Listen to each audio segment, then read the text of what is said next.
Hello guys, আমি আর একটা পরবর্তী ভিডিও নিয়ে চলে এসেছি। দেখতে পারো আমার পাশে মাংনু ম্যান পালাইছি, ভয়ে আম চুরি করেছিল, ধরা পড়েছে, ওই জন্য পালাইছি। নুঙি পড়েছিল গাছে, নুঙি এটকি গেল। আমি এসেছি মাঠে বেড়াইছি, আর ও দেখছি মাঠে লুকিয়ে লুকিয়ে আম চুরি করছি। দেখতে পাচ্ছি কেন পোস্ট দিচ্ছি, এটা কেন তো তো ছাড়া হবে। সবাইকে বললাম লাইক করে দাও। বল মাংনু ম্যান, বলো।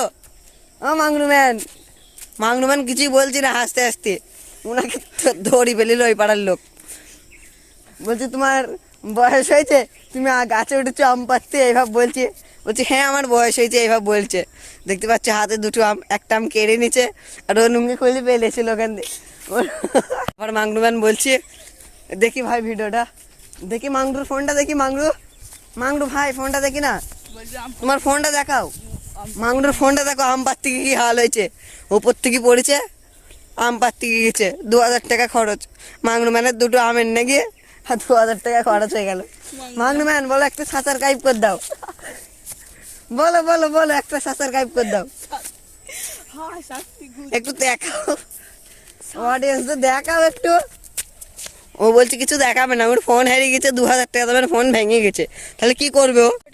আমি আস্তে আস্তে বাড়ি যাচ্ছি, মাংনু ম্যান আমার সাথে আছে, আমার জামা ধরে টানছি। আমি আস্তে আস্তে মাঠের ভিউটা দেখতেই পারো।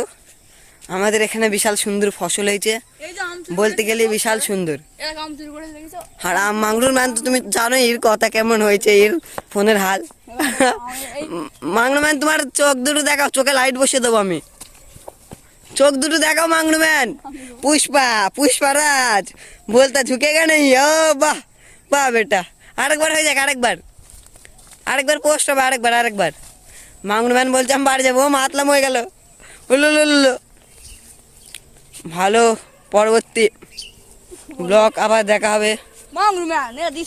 মাংনু ম্যান বলছে দিস ইজ দা ফোন, আমার গায়া।